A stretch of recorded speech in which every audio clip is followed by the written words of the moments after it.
Arunachal, and laughing and calling it China, no India.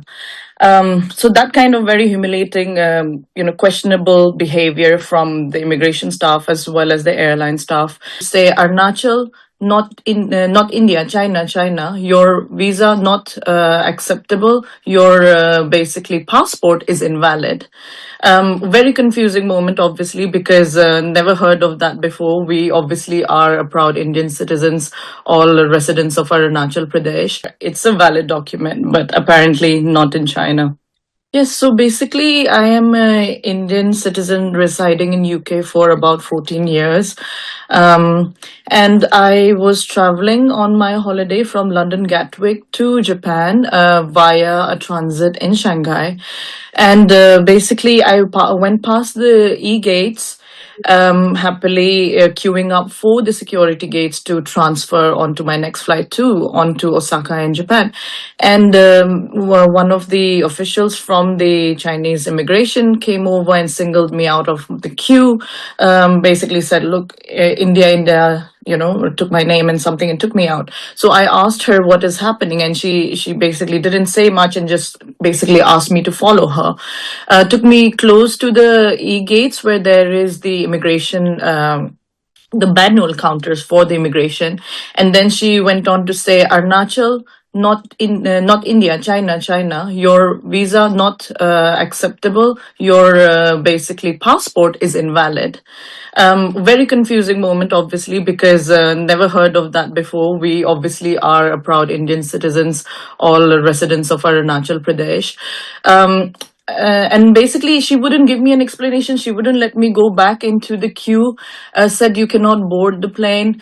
Then other officials came. So actually, I probably interacted with around 10 other immigration officers. So another lady came, took me to another part of the airport.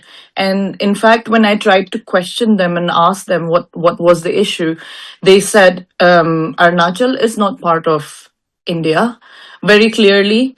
And they said, you should apply, and started mocking and laughing and saying things like, you should apply for Chinese passport. You're Chinese, you're not Indian.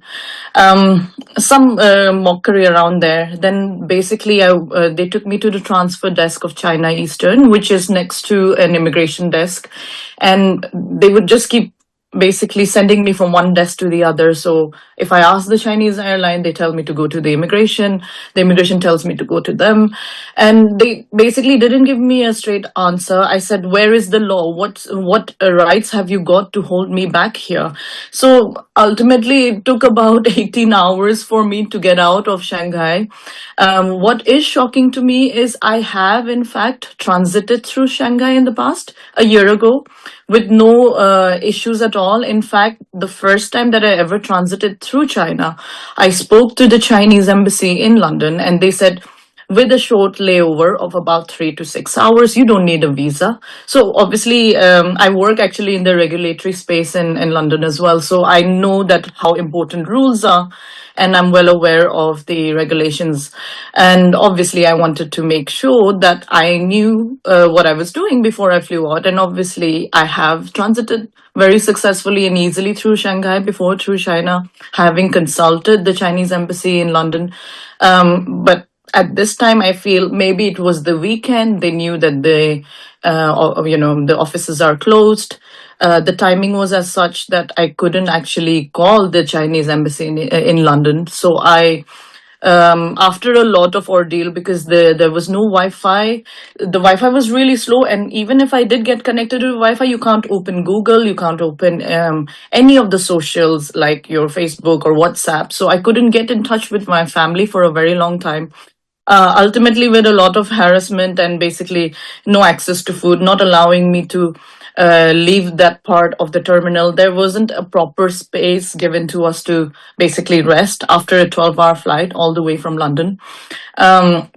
At one point in time, because I kept going up to them every hour or so, asking them what is the issue, why they're holding me back, what legal rights or rules do you have that says that Indian nationals? And they would just dismiss every time I tried to speak to them, in fact, in a very unprofessional manner. There was one point in time when I was near the counter desk trying to speak to them, and there was about three or four airline staff of China Eastern and about two other immigration officers, and all of them were basically speaking in their language and saying and pointing out and saying Arunachal, Arunachal, and laughing and calling it China, no India. So that kind of very humiliating, questionable behavior from the immigration staff as well as the airline staff. Um, yeah, so it was quite an ordeal until finally I got hold of a friend, basically by calling using their landline. I basically said to them, look, I have legal rights. I need to call a lawyer or something. You have to give me ways to communicate with somebody. Nobody knows I'm stuck here. So I called up a friend in London.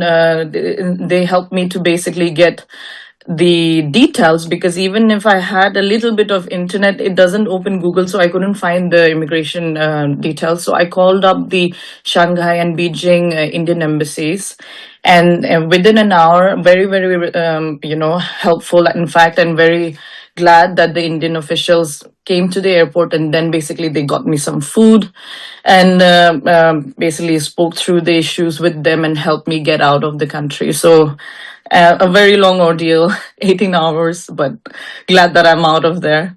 Yeah, but obviously Uh, I've missed my flights, my all the plan that I had. It took a lot of time to even get the visa for Japan. I had all the right documents, everything. I don't understand, and I can even check on the rules. It says that you don't need a transit visa if your stay is less than a couple of hours. It was only there for 3 hours, but their argument was I don't have a valid document. I mean, I have traveled to 58 countries.